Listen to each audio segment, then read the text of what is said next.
Hello बच्चों, निशास digital platform में आपका एक बार स्वागत है। फिर हम आज निशान टेस्ट सीरीज में जो P3 वाला पेपर हमने लिया, जिसमें चैप्टर नंबर 9 और चैप्टर नंबर 10 तरंग प्रकाशिकी किरण प्रकाशिकी के बारे में हमने पढ़ा था, उस चैप्टर के टेस्ट की तैयारी करते हैं। इसमें पहले के जो अबसद मल्टीपल वाले चॉइस के क्वेश्चन हैं, उनमें पहला क्वेश्चन दिया, गोलीय दर्पण के द्वारा प्रतिबिंब निर्माण में केवल अक्ष के समांतर किरणें प्रकट क्यों की जाती है? क्योंकि एक ही बिंदु से अगर प्रतिबिंब प्राप्त होगा तो वो समानांतर, देखिए इसको अगर अपन ये समझें कि गोलीय दर्पण के द्वारा प्रतिबिंब निर्माण में केवल अक्ष के समानांतर किरणें प्रकट क्यों की जाती है? क्योंकि क्या होगा कि अक्ष के समानांतर जो प्रकाश की किरणें आ रही हैं, ये अक्ष के समानांतर जो प्रकाश की किरणें आ रही है वो किसी एक बिंदु पर क्या होंगी, मिलेंगी या प्रतिच्छेद करेंगे। तो क्या होगा, किसी एक बिंदु पर प्रतिबिंब का निर्माण वो कर सकते हैं। तो इसका आंसर क्या लगाएंगे आप? द लगाएंगे। तो आंसर क्या है इसका? द।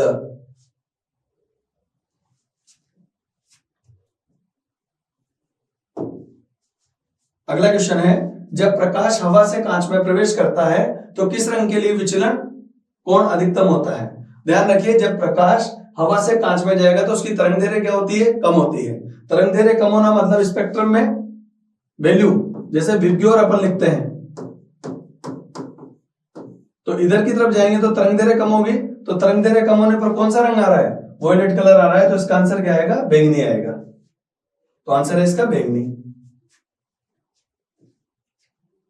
नेक्स्ट है, किसी गोलीय लेंस के लिए निम्न में से कौन सा, अब लेंस सूत्र की बात की जा रही है, तो लेंस सूत्र UVF में संबंध दर्शाता है, 1/f = 1/v - 1/u। अब इसमें देखो 1/f बराबर 1/v - 1/u कहां दिख रहा है? तो इसमें आंसर में देखें तो ये आंसर इसका सही कहलाएगा, 1/f बराबर 1/v - 1/u इसका आंसर। अगला क्वेश्चन है, एक उत्तल लेंस की वक्रता त्रिज्याएं 15 सेंटीमीटर और 30 सेंटीमीटर दे रखी है, इसका अपवर्तनांक 1.5 है, तो लेंस की फोकस दूरी क्या होगी? जब भी इस तरह का कोई क्वेश्चन आए तो इस अवस्था में R1 का मान क्या लेंगे आप? हमेशा R1 का मान प्लस लेना है 15 सेंटीमीटर, R2 का मान माइनस लेना है तो माइनस 30 सेंटीमीटर हो जाएगा। अपवर्तनांक क्वेश्चन में पढ़ने पर कितना मिला? 1.5। तो यहां पर फॉर्मूला लगाते हैं, 1/f = n - 1 1/r1 - 1/r2। जब आप इस फॉर्मूले को यूज में लेंगे तो यहाँ पे क्या हो गया, 1.5 माइनस a के हो जाएगा 1/, ये 15 है, माइनस 1/, यहाँ पे माइनस का 30 या माइनस 30 लिखेंगे, तो माइनस माइनस क्या हो जाएगा? प्लस। 1.5 में से 1 घटाएंगे तो 0.5 रह गया, और यहाँ पे 30 एलसीएम ले लो, 30 एलसीएम लेंगे तो 2 + 1 रह जाएगा यहाँ पे। क्यों? क्योंकि माइनस माइनस प्लस हो गया है इस जगह। यहाँ पे ये 1/2 इंटू 1/10 हो गया। ये किसके बराबर चल रहा है? 1/f। तो f = किसके इक्वल आएगा? 20 सेंटीमीटर। f बराबर आ जाएगा 20 सेंटीमीटर, इसका आंसर आ जाएगा।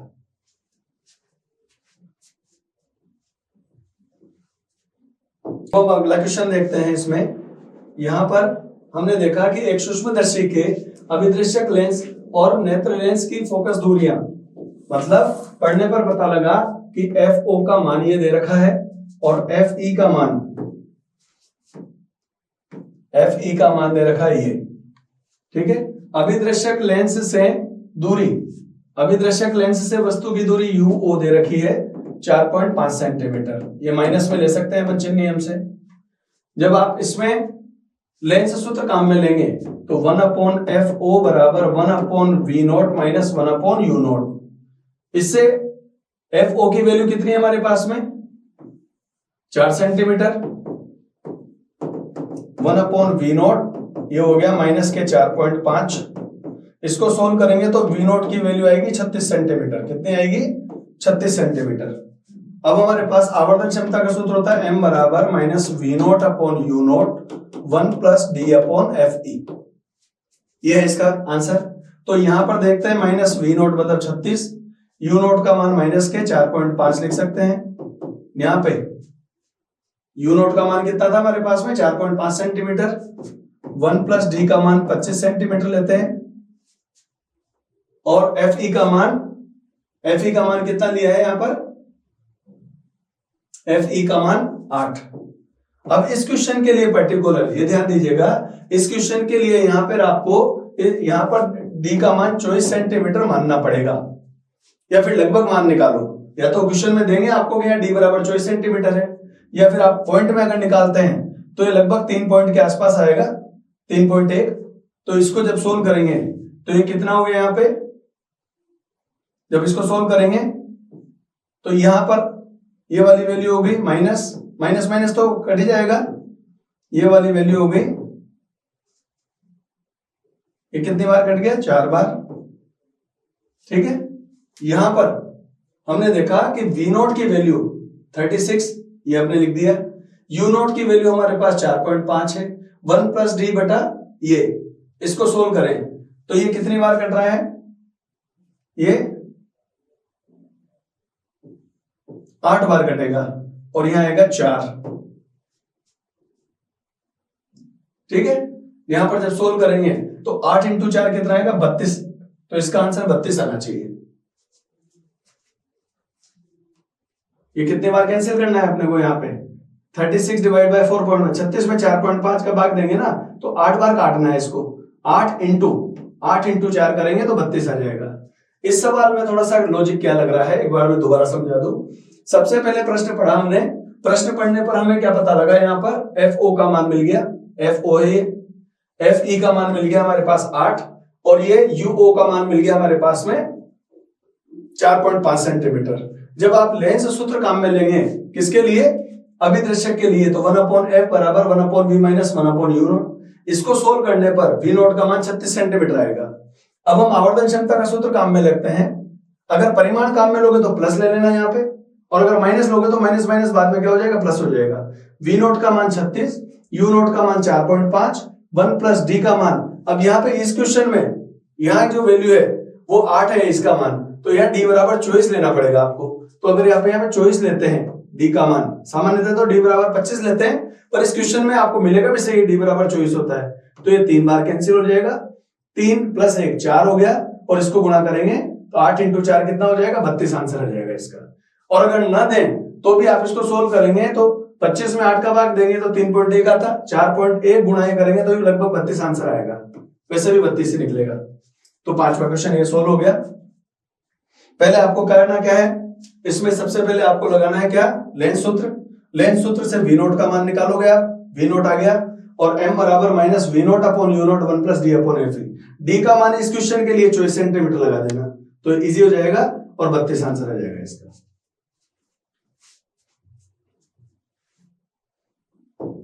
नेक्स्ट है, एक दूरदर्शक के अभिदर्शक लेंस और अभिनेत्र लेंस की फोकस दूरी इतनी दे रखी है, तो आवर्धन क्षमता का मान FO अपॉन FE के इक्वल होता है, तो इसका आंसर आएगा, ये आंसर आएगा इसका, ये तो डायरेक्ट ही फॉर्मूला है। लेंस क्षमता की विमा होगी। अब लेंस क्षमता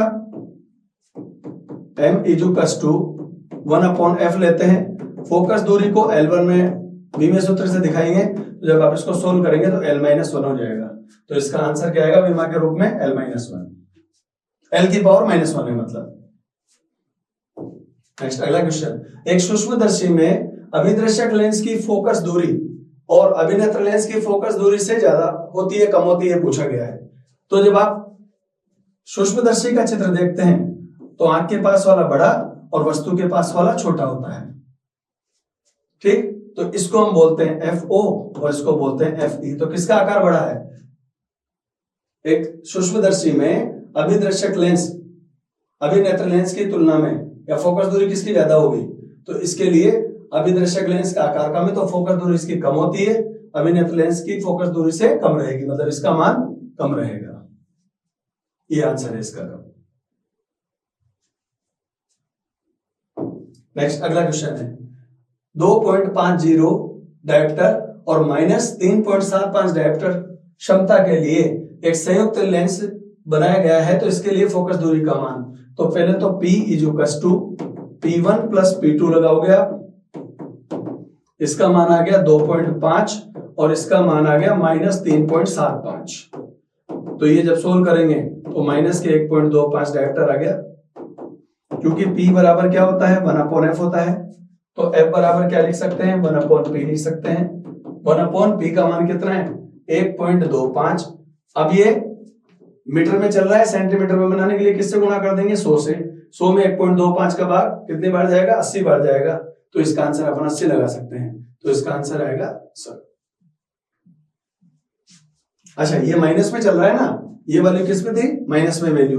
तो यहां भी जब माइनस में करेंगे, भाग डिवाइड करेंगे, माइनस में जब डिवाइड कर रहे हैं तो ये वाली वैल्यू किस में चलेगी? माइनस पे। तो -80 आंसर आ जाएगा इसका। अर्थात इसका परिणामी किसके रूप में? अवतल के रूप में व्यवहार कर रहा है। नेक्स्ट, हाइगेन तरंग सिद्धांत के द्वारा निम्नलिखित में से किस घटना की व्याख्या नहीं हो सकती? अपवर्तन समझा सकते हैं, व्यतिकरण समझा सकते हैं, प्रकाश विद्युत प्रभाव की व्याख्या की जा सकती है, डोपलर प्रभाव की व्याख्या नहीं होती। अब डोपलर प्रभाव क्या होता है कि जब प्रकाश स्रोत पृथ्वी की ओर आ रहा हो या पृथ्वी से दूर जा रहा हो तो प्रकाश की तरंग दैर्ध्य और आवृत्ति में परिवर्तन होता है, उसे हम प्रकाश का डोपलर प्रभाव कहते हैं। पास आने के लिए बैंगनी विस्थापन और दूर जाने के लिए लाल विस्थापन कहते हैं। तो प्रकाश की आवृत्ति और तरंग दैर्ध्य में बदलाव होने को डोपलर प्रभाव कहते हैं। तो उसकी व्याख्या नहीं कर पाते, तो इसका आंसर आएगा डोपलर प्रभाव। यंग के द्विरेखा क्षेत्र में श्वेत प्रकाश प्रयुक्त करने पर क्या होगा? केंद्रीय फ्रिंज तो सफेद होती है और उसके दोनों तरफ की जो फ्रिंज है वो रंगीन प्राप्त होने लग जाएंगी। तो इसका आंसर आएगा केंद्रीय फ्रिंज श्वेत, लेकिन 2-3 फ्रिंज रंगीन काली फ्रिंज प्राप्त होने लग जाएगी। तो इसका आंसर इसका सही है। नेक्स्ट है, यंग के किसी द्विस्लिट प्रयोग में से किसी एक वर्णीय प्रकाश स्रोत का उपयोग किया जाता है तो पर्दे पर बनी फ्रिंजों की आकृति कैसी होती है? तो वो अति परवलयाकार होती है। जब आप फ्रिंज देखते हैं उसका चित्र, तो दोनों तरफ इस तरह के चित्र बनते हुए दिखाई देते हैं, तो ये अति परवलयाकार आकृति बनती है। तो इसका आंसर आएगा अति परवलयाकार। प्रकाश स्रोत है, इसमें y1 का मान 5 sin ओमेगा टी और y2 का मान 3 cos ओमेगा टी है। तो ये दोनों तरंगें किस प्रकार की होंगी? अब इनमें क्या है कि कलांतर समय पर डिपेंड नहीं कर रहा। दोनों तरंगों के लिए कलांतर क्या हो रहा है? समय पर डिपेंड नहीं है। अर्थात कलांतर का मान, दोनों की आवृत्तियां बराबर है, आवृत्ति बराबर होने से कलांतर में कोई समय पर निर्भरता नहीं है। जब समय पर निर्भर नहीं होगी तो कला संबंध प्रकाश स्रोत कहते हैं इनको। और अगर ये अलग अलग होते हैं यहाँ मान, तो कला असंबद्ध कहलाते। फिर एकल छिद्र के फार्न-ऑफर विवर्तन में एन कोटि के द्वितीय उच्चिष्ट के लिए पथांतर। अब जब यहाँ द्वितीय उच्चिष्ट की बात करेंगे तो λ/2 का क्या होना चाहिए? देखिए, व्यतिकरण का उल्टा याद रखने को कहा जाता है। हम व्यतिकरण में वहां समगुणज बोलते थे उच्चिष्ट के लिए, यहाँ पर बोलेंगे λ/2 का विषम गुणज होना चाहिए। तो λ/2 का विषम गुणज किसमें आ सकता है? 2n+1 λ/2 में। n का मान 0 रखोगे तो λ/2, n का मान 1 रखोगे तो 3 λ/2, n का मान 2 रखेंगे तो 5 λ/2 आ सकता है। तो इसका आंसर पथांतर विषम गुणज के रूप में आएगा। तो इसका आंसर अ है। नेक्स्ट, साबुन के बुलबुले श्वेत प्रकाश में देखने पर रंगीन क्यों दिखाई देते हैं? इसका मुख्य कारण क्या है? साबुन के बुलबुले श्वेत प्रकाश के भीतर, श्वेत प्रकाश के अंदर एक बुलबुला रख रखा है, तो क्या होगा? तो जब व्यतिकरण होगा आपस में तब जाके ये घटना दिखाई देगी। तो आंसर है ये व्यतिकरण इसका। क्योंकि साबुन के बुलबुले कहां रख रखे हमने? श्वेत प्रकाश में रख रखे हैं, न कि श्वेत प्रकाश में साबुन के बुलबुले की गति कराई जा रही। इसलिए रिवर्स में आंसर क्या आएगा इसका? व्यतिकरण आंसर आएगा इसका। जब किसी ध्रुवण शीट की तीव्रता आई है, तीव्रता का अधोरित प्रकाश आपतित होता है, तो उस पर प्रकाश की तीव्रता जो पारगमित नहीं होती। देखिए, जब एक ध्रुवक और एक विश्लेषक आप ले रहे हैं, एक ध्रुवक और एक विश्लेषक आपने प्लेट ली, यहां पर जो पहुंचेगा तो ये आधा भाग इसका रोक लेगा और आधा भाग जाने देगा। जब आधा भाग रोका और आधा भाग जाने दिया तो 50% भाग रुक गया और 50% भाग पारगमित हो गया। तो आई का 50% निकालोगे आप इसका, तो आई नोट का 50% हो जाएगा, आई नोट अपॉन 2 हो जाएगा। तो ये आधा भाग रुक जाएगा और आधा भाग बाहर निकल जाएगा। तो इसका आंसर आएगा ब आंसर।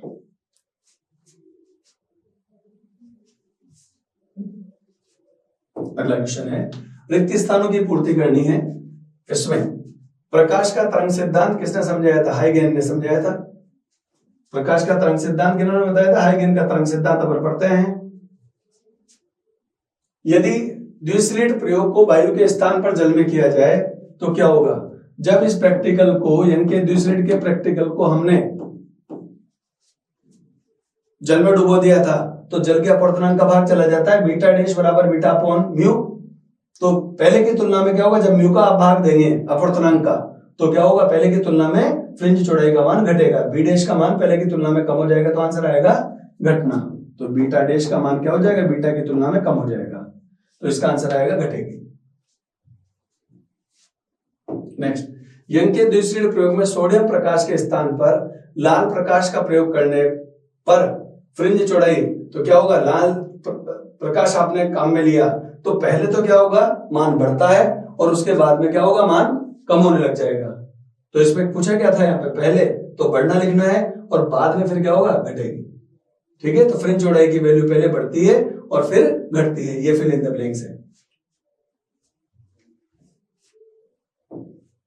विवर्तन पट्टियों की चौड़ाई स्लिट और पर्दे के मध्य की दूरी के कैसे होती है, व्युत्क्रमानुपाती होती है। स्लिट और पर्दे के मध्य की दूरी की कैसे होती है, व्युत्क्रमानुपाती चलती है। तो चौड़ाई का मान जो है, जैसे जैसे आप इनकी दूरी बढ़ाएंगे वैसे वैसे मान कम होता जाएगा, तो व्युत्क्रमानुपाती बढ़ना था इसमें। पूर्ण आंतरिक परावर्तन की घटना प्रेक्षित नहीं होगी जबकि आपतन कोण क्रांतिक कोण से अधिक हो।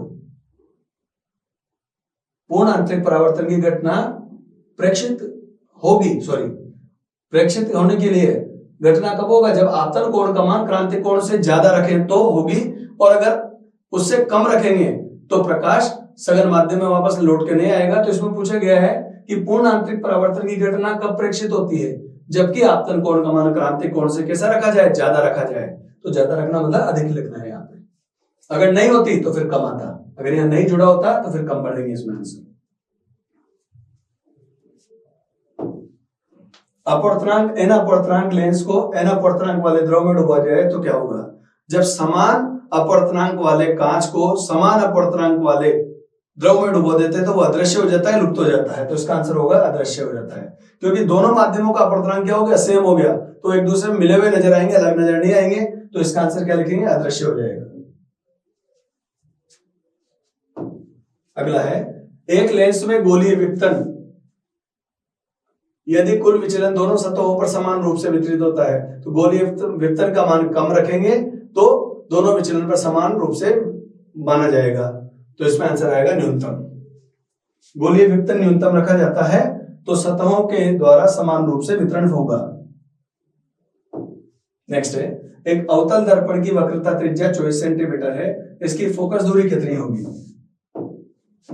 देखो, इसके लिए वक्रता त्रिज्या का मान दे रखा है r/2 फोकस दूरी के बराबर होता है।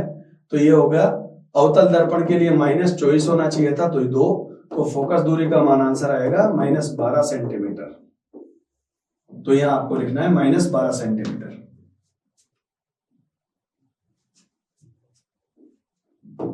नेक्स्ट है, 20 सेंटीमीटर और -30 सेंटीमीटर फोकस दूरी वाले दो लेंस संपर्क में है, तो उनकी संयुग्म की क्षमता कितनी होगी। तो सबसे पहले तो आप क्या करेंगे, 1/f = 1/f1 + 1/f2 लगाओगे, 1/20 और 1/-30। तो यहाँ पे आपने कितना एलसीएम लिया, -60 है, एलसीएम ले लेंगे। तो यहाँ पर हो जाएगा 3 और यहाँ हो जाएगा -2। ठीक है, ये हो गया, यहाँ पर 3 और ये माइनस के कितने हो जाएंगे, 2 हो जाएंगे। तो 1/-60 हो गया। अब अगर d निकालना है अपने को, तो d बराबर क्या होता है, 1/f होता है। यहाँ 1/f मतलब -1/60। इसको सेंटीमीटर में बदलना चाहो तो ये चेंज कर लेना, ठीक है। इसको ये तो 1/60 आ गया, लेकिन यहां पर जब सॉल्व करेंगे, किसका मान पूछा जा रहा है, संयुग्म की क्षमता P बराबर, ये P बराबर 1/f होता है। तो यहाँ पर ये वाली वैल्यू हो गई, ये किसमें चल रहा था अपने यहाँ पर, सेंटीमीटर में चल रहा है ना, तो ये वाली सेंटीमीटर वाली वैल्यू को मीटर में बदलने के लिए 1/100 करना था। 1/100 करेंगे यहाँ पे तो ये वाली वैल्यू चलेगी इधर, ठीक है। तो 100/60 मतलब आप इसको लिख सकते हैं -5/3 डायरेक्टर। तो -5/3 डायरेक्टर आंसर आएगा। तो इसमें अपने को बढ़ना चाहिए था -5/3 डायरेक्टर आंसर आएगा इसका। नेक्स्ट है, दूरदर्शी में अभिदर्शक लेंस से बड़ा होता है। तो जब आप दूरदर्शी का चित्र बनाते हैं तो दूरदर्शी का चित्र, टेलीस्कोप का चित्र ऐसा बनता है, यहाँ वस्तु होती है और यहाँ आंख होती है। तो ये वस्तु के पास वाला बड़ा और आंख के पास वाला छोटा। तो दूरदर्शी में अभिदर्शक लेंस अभिनेत्र लेंस से बड़ा होता है, ये आंसर है। इसका द्वारक बड़ा होता है, ये भी लिखा हो सकता है ये क्वेश्चन।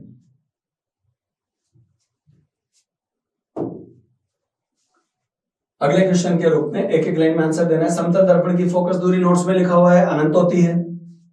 समतल दर्पण की फोकस दूरी कितनी बताई थी? अनंत। मोटर वाहनों में पीछे की ट्रैफिक को देखने के लिए कौन सा दर्पण काम में लेते हैं? उत्तल दर्पण काम में लिया जाएगा, जिससे प्रतिबिंब आभासी सीधा और वह दूर की तुलना में छोटा बनेगा और क्षेत्र बड़ा हो जाएगा उससे। तो इसका आंसर है उत्तल दर्पण। सामान्य समायोजन में दूरदर्शी की लंबाई कितनी होती है?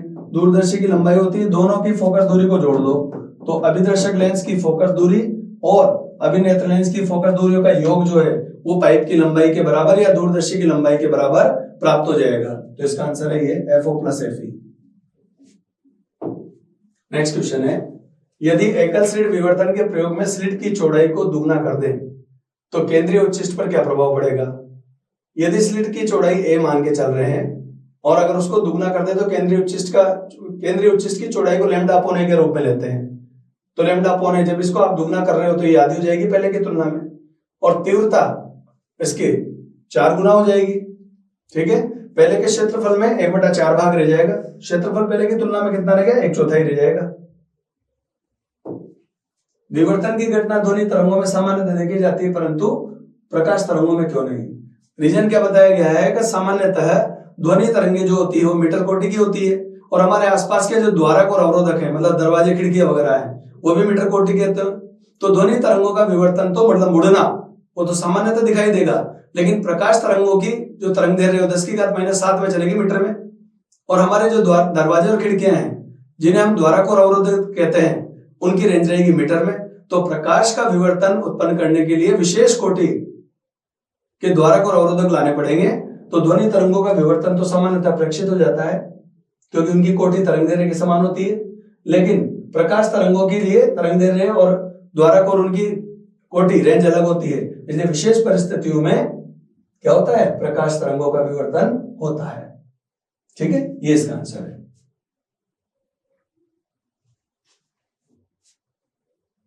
नेक्स्ट, विवर्तन किन किन घटकों पर निर्भर करता है?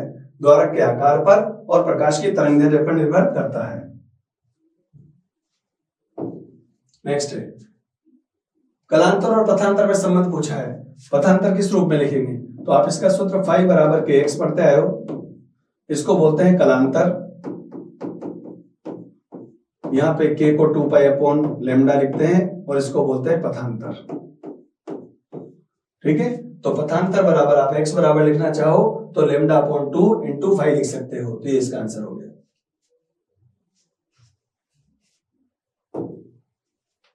व्यतिकरण में श्वेत प्रकाश की फ्रिंज बन सकती है या नहीं? यदि हाँ तो किन परिस्थितियों में बन सकती है? तो श्वेत प्रकाश में फ्रिंज बन सकती है, सही आंसर है, हाँ बन सकती है। यदि द्विपृष्ठ फ्रिंज या यंग के दूसरे प्रयोग में एकवर्णीय प्रकाश के स्थान पर श्वेत प्रकाश प्राप्त करने लग जाए तो केंद्रीय फ्रिंज कैसी होंगी? श्वेत होंगी, बाकी की उसके आसपास की जो होती है वो रंगीन प्राप्त होने लग जाती है। नेक्स्ट क्वेश्चन, एक ध्रुवक और विश्लेषक के अक्ष एक दूसरे के समानांतर है, निर्गत तीव्रता I0 प्राप्त होती है। यदि विश्लेषक को 45 डिग्री घुमा दे तो निर्गत तीव्रता कितनी होगी? अर्थात आप थीटा का मान कितना बना रहे हो? 45 डिग्री।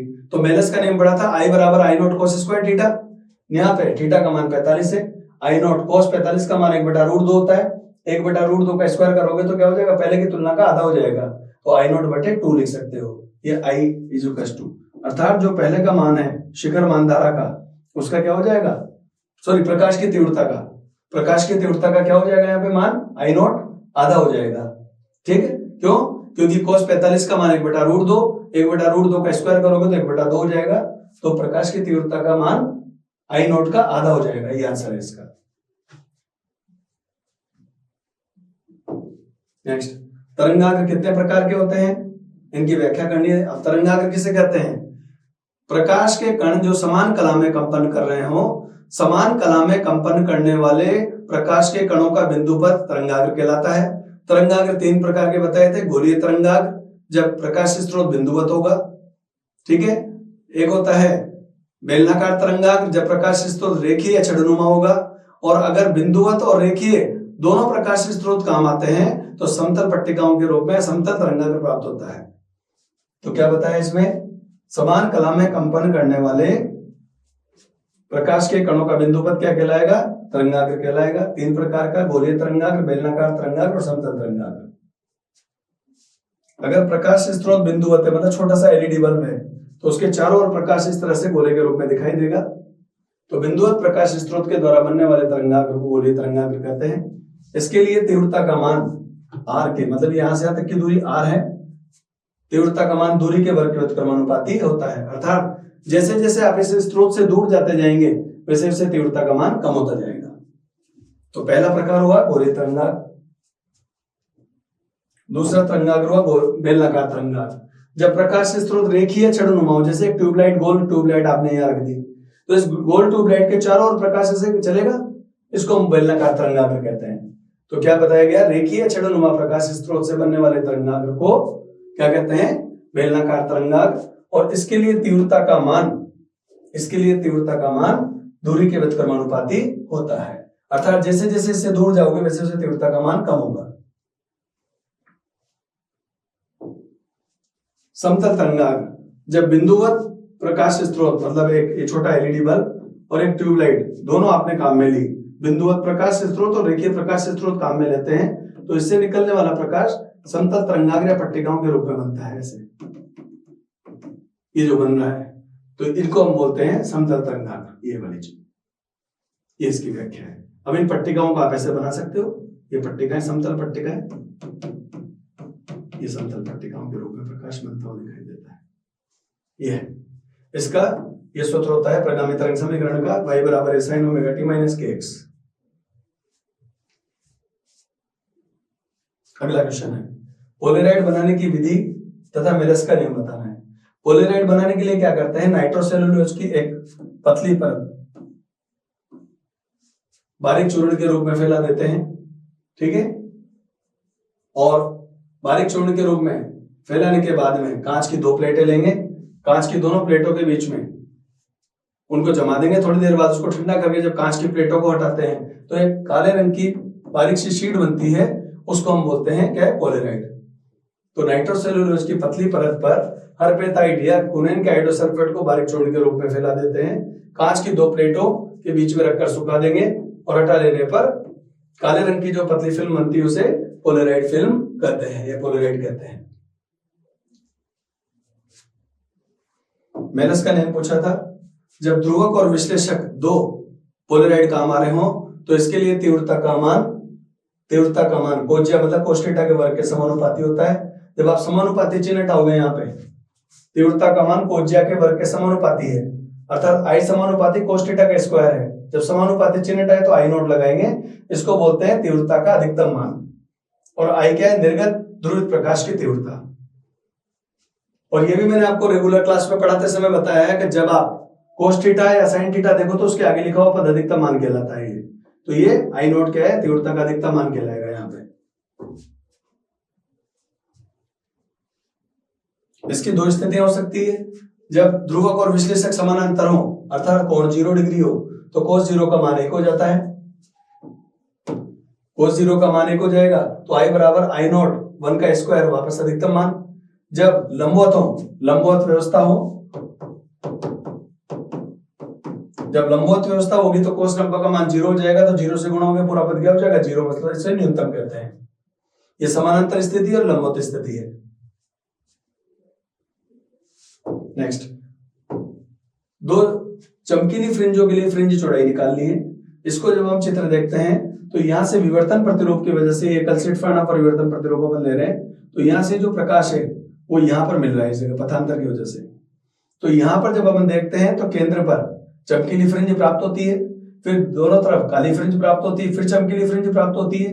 तो ये जो है ये चमकीली फ्रिंज है, ये काली फ्रिंज है, और ये वाली काली फ्रिंज है, फिर चमकीली फ्रिंज है, फिर चमकीली फ्रिंज है। इस प्रकार से फ्रिंजों का निर्माण होगा।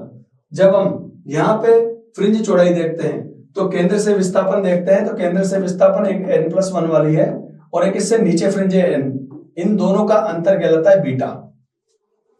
दो क्रमागत चमकीली फ्रिंजों के केंद्रीय विस्थापनों का अंतर फ्रिंज चौड़ाई के बराबर होता है। बीटा बराबर xn+1 माइनस ये। अब यहां पर x कैसे निकालते हैं? x बराबर पथांतर कैपिटल D बटा स्मॉल d। पथांतर को एक बार n+1 लैम्डा के रूप में रखोगे और एक उससे n लैम्डा। यही कहो कि चमकीली फ्रिंज के लिए पथांतर n लैम्डा होता है, तो उससे आगे वाले के लिए क्या हो जाएगा? n+1 हो जाएगा। जब आप इसको कोष्टक सोल्व करेंगे, इसका कोष्टक सोल्व किया अपन ने यहाँ पे, तो बीटा बराबर ये, बीटा बराबर क्या आ जाएगा? n लैम्डा d बटा d प्लस लैम्डा d बटा d हो गया और माइनस n लैम्डा d बटा d हो गया। जब आप इसको सोल्व करेंगे तो ये प्लस वाली वैल्यू और माइनस वाली वैल्यू कट गई, क्या बचेगा? Beta is equal to lambda d upon d। मैंने आपको रेगुलर क्लास में पढ़ाते समय भी कहा था कैपिटल D ऊपर और स्मॉल d नीचे याद रखना है आपको। तो फ्रिंज चौड़ाई का डेरिवेशन आ गया दो क्रमागत चमकीली के लिए। अगर दो क्रमागत काली आता तो ध्यान रखना, यहाँ 2n+1 लैम्डा बटे 2 याद करवाया था मैंने, और यहाँ 2n+3 लैम्डा बटे 2। फिर अंतर आंसर करेंगे तो आंसर ये आता है, चाहे दो चमकीली फ्रिंज हो या दो काली फ्रिंज हो। साधारण सूक्ष्मदर्शी की क्रियाविधि और आवर्धन क्षमता का सूत्र बताना है। साधारण सूक्ष्मदर्शी इस प्रकार का एक उत्तल लेंस होता है जो प्लास्टिक या एल्यूमिनियम के फ्रेम में कसा होता है। ये छोटी वस्तुओं को या सूक्ष्म वस्तुओं को बड़ा करके स्पष्ट दिखाने के लिए काम आता है। ठीक है, इसकी फोकस दूरी कम और आवर्धन क्षमता को ज्यादा रखा जाता है। बनावट में क्या कहोगे? प्लास्टिक या एल्यूमिनियम के फ्रेम पर इस उत्तल लेंस को कसा जाता है।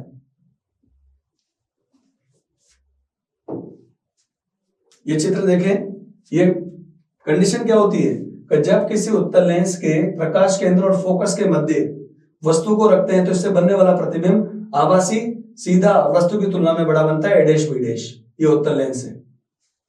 अगर इसका सिद्धांत आ जाए ना तो उत्तल लेंस की छठी स्थिति यही है, 6th पोजीशन है, जब इससे आभासी चित्र बनता है।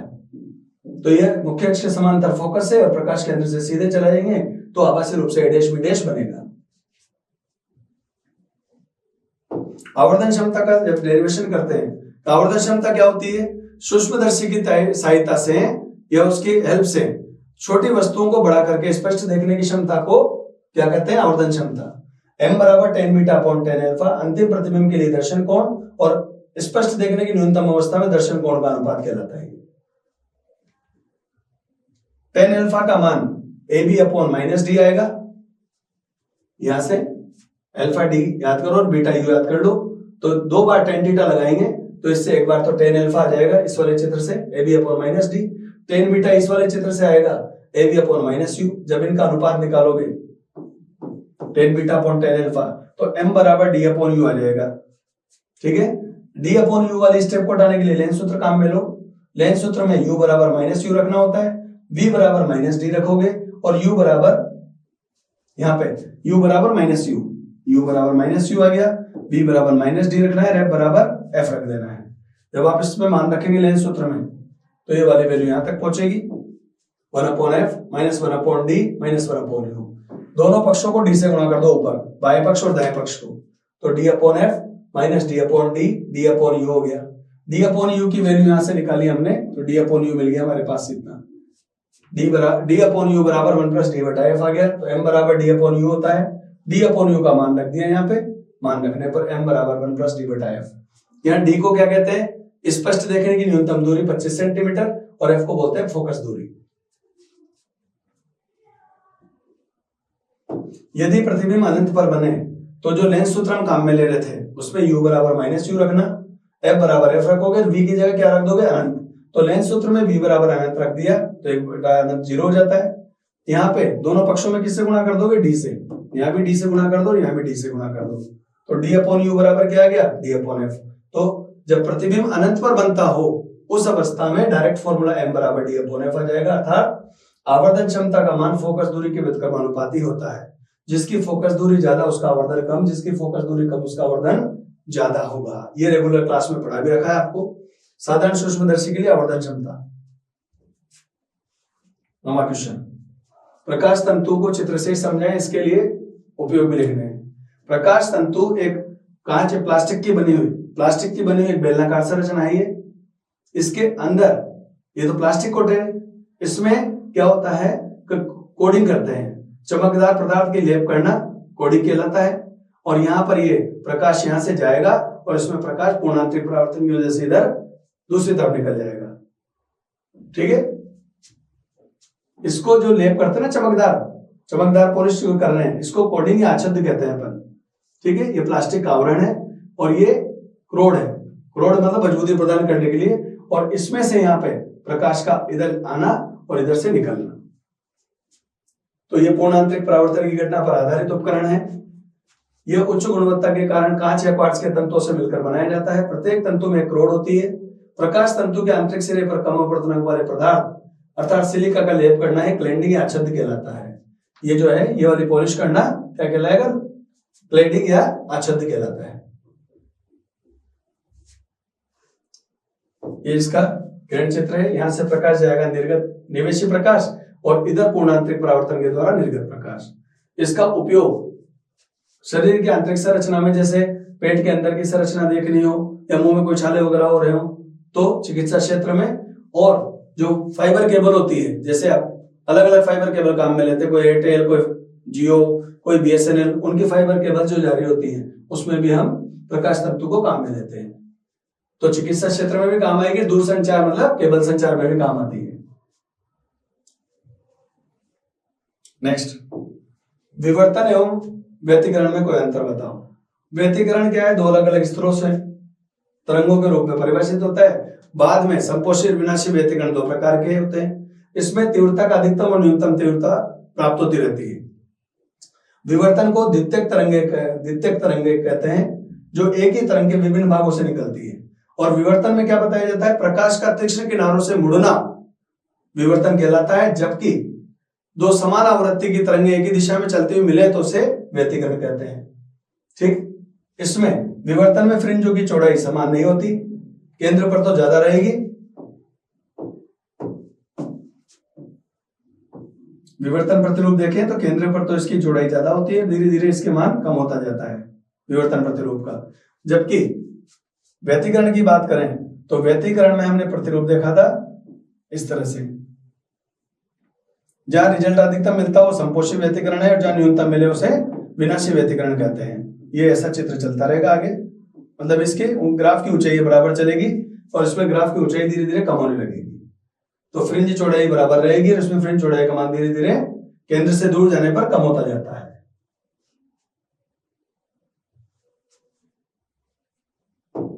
11वां क्वेश्चन, कांच की सिल्ली से अपवर्तन की क्रिया के द्वारा समझाना है कि आपतन कोण का मान निर्गत कोण के बराबर होता है।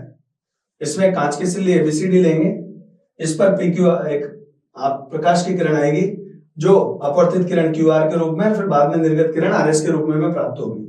आपतित किरण जो कोण बनाएगी आपतन कोण कहलाएगा और जो निर्गत कोण है वो ई कहलाएगा। अपवर्तन कोण आर माना जा रहा है यहाँ पे। इस चित्र में देखते हैं, ये एबीसीडी कांच की सिल्ली ले ली, आपतित प्रकाश की किरण पीक्यू, अपवर्तित क्यूआर और निर्गत किरण आरएस। ये कोण आई, ये कोण यहाँ पे आर, ये भी कोण आर और ये निर्गत कोण अभिलंब के साथ बनाया हुआ कोण कहलाता है ये ई। हम इसमें क्या करें, एक बार तो वायु से कांच में प्रकाश को भेज रहे हैं, एक बार कांच से वायु में भेज देते हैं। दो बार स्नेल का नियम लगाना होगा, दो समीकरण बनेंगे उनको मल्टीप्लाई कर देंगे। क्यों? क्योंकि वायु से कांच में अगर अपन चलते हैं तो V ये होगा, एयर टू ग्लास, और ग्लास टू एयर में जाओगे तो ये ग्लास टू एयर हो जाएगा। इन दोनों का गुणनफल कितना बताया था? 1 बताया था। तो दो बार स्नेल का नियम लगाएंगे और उन दोनों के अपवर्तनांकों को गुणा कर देंगे। इसके लिए जब ए बी सतह से अपवर्तन हो या प्रकाश की किरण वायु से कांच में जारी हो तो म्यू ए जी साइन आई बटे साइन आर हो गया। जब सी डी से अपवर्तन हो अर्थात कांच से वायु में प्रकाश की किरण जारी हो तो वी ग्लास टू एयर के लिए साइन आर बटे साइन ई। दोनों का गुणा 1 होता है, दोनों का गुणनफल कर दिया। दोनों का गुणा किसके बराबर चलना चाहिए? 1। जब दोनों को गुणा करोगे तो साइन आर से साइन आर कट गया, साइन आई का मान किसके बराबर आ रहा है? साइन ई के। अर्थात छोटे कोणों के लिए कोण आई का मान कोण ई के बराबर कहा जा सकता है अल्प कोणों के लिए, अर्थात आपतन कोण का मान निर्गत कोण के बराबर होगा। हम ये भी कह सकते हैं कि आपतित किरण निर्गत किरण एक दूसरे के समानांतर होती है। तो कांच की सिल्ली से अपवर्तन की क्रिया आ जाए तो 2 बार स्नेल का नियम, अपवर्तनांक उन दोनों का गुणा और इन दोनों को सिद्ध करना है बराबर। इसके बाद है क्वेश्चन नंबर 12। दो तरंगों की तीव्रताओं का अनुपात मतलब मान 25 मीटर स्क्वायर और 9 मीटर स्क्वायर, इनके व्यतिकरण के लिए अधिकतम और न्यूनतम तीव्रताओं का अनुपात। तो समपोषी व्यतिकरण में बताया था, अधिकतम का सूत्र बनता है √I1 + √I2 का होल स्क्वायर, और यह मिनिमम बनेगा √I1 - √I2 का होल स्क्वायर। तो जब आप इसको सोल्व करेंगे आगे तो √में 25 प्लस √में 9 का योग मतलब इसका स्क्वायर, और √25 - √9 का स्क्वायर, तो 8 का स्क्वायर कितना होगा 64, और 5 - 3 ये 5 हो जाएगा इसका, ये 3 हो जाएगा, तो 2 का स्क्वायर कितना होगा 4। 64 में 4 का भाग दे दो 16:1 आंसर आ जाएगा इसका। तो इसका आंसर है 16:1। 13वां क्वेश्चन, एक उत्तल लेंस की वक्रता त्रिज्याओं के मान दे रखे हैं, एक तो 25 सेंटीमीटर और एक 50 सेंटीमीटर। मैंने आपको कहा था कि जब भी किसी उत्तल लेंस के लिए दो त्रिज्याएं दे रखी हो तो पहली त्रिज्या R1 को प्लस मानोगे और R2 को क्या मानोगे माइनस। R1 को क्या मानना है प्लस, तो ये R1 जो है 25 सेंटीमीटर प्लस में लेंगे, R2 का मान किस में मानेंगे -50 सेंटीमीटर।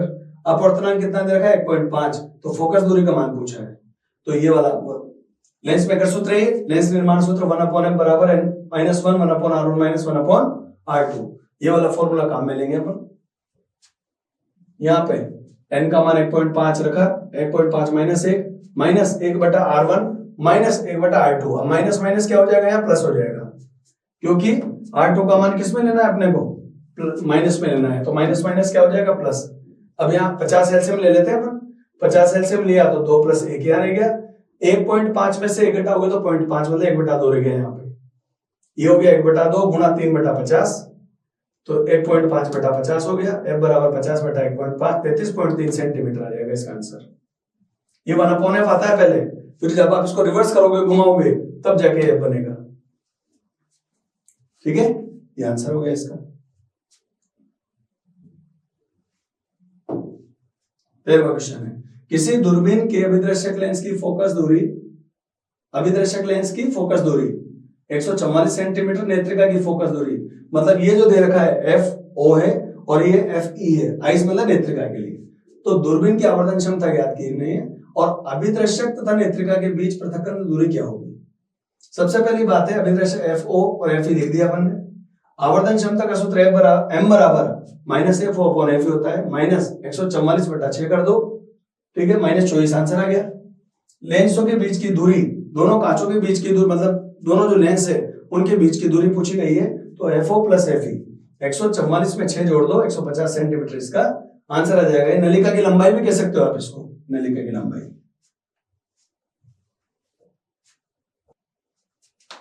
हमने यहां तक देख लिया। ये बताया गया कि यहां संयुक्त सूक्ष्मदर्शी और दूरदर्शी की रचना को देखकर आप कैसे प्राप्त करेंगे, विभेद करेंगे कि कौन सा प्रकाशीय यंत्र है। तो आप जब भी बात करें तो दोनों संयुक्त सूक्ष्मदर्शी 2 लेंसों का संयोजन है, दूरदर्शी भी 2 लेंसों का संयोजन है। तो आपको बताया गया था कि जब आप संयुक्त सूक्ष्मदर्शी की बात करते हैं तो आंख के पास वाला ये लेंस बड़ा होता है, मतलब ये अभिनेत्र का द्वारक बड़ा होगा और अभिदर्शक का छोटा होगा। लेकिन जब आप यहां पर ये बात करते हैं दूरदर्शी की, मैं दोबारा बता रहा हूं इसको, टेलीस्कोप की, तो वस्तु के पास वाला बड़ा और आंख के पास वाला लेंस छोटा होता है। तो हम क्या कह सकते हैं, इनके द्वारकों को, अभिदर्शक के द्वारकों को या उनके अभिदर्शक लेंसों के आकार को देखकर हम पता कर सकते हैं कि ये सूक्ष्मदर्शी और ये दूरदर्शी है। इस प्रकार से हमने P3 वाला जो चैप्टर है उसका यहां तक का सेक्शन पूरा कर लिया। अब बाकी के जो रिमेनिंग क्वेश्चन है वो अगले वीडियो में देखिए। जुड़े रहिए निशांस डिजिटल ऐप से और अपने सपनों को साकार करिए, क्योंकि हम ये टेस्ट सीरीज के माध्यम से, जो निशान टेस्ट सीरीज आप दे रहे हैं, इसके माध्यम से बोर्ड से रिलेटेड क्वेश्चंस की तैयारी करवा रहे हैं। तो उससे संबंधित क्वेश्चन अगर एक बार आप पढ़ लेंगे और उनके आंसर आपने ईमानदारी से बना लिया तो आत्मविश्वास बना रहेगा कि हाँ ये क्वेश्चन अगर आ गया तो मैं इसको कर सकता हूं। बाकी मेजर पेपर में जो क्वेश्चन है वो मिलेंगे तो उनको सोल्व करेंगे इसी। तो जुड़े रहिए निशांस डिजिटल ऐप से और अपने सपनों को निश्चित रूप से साकार कीजिए।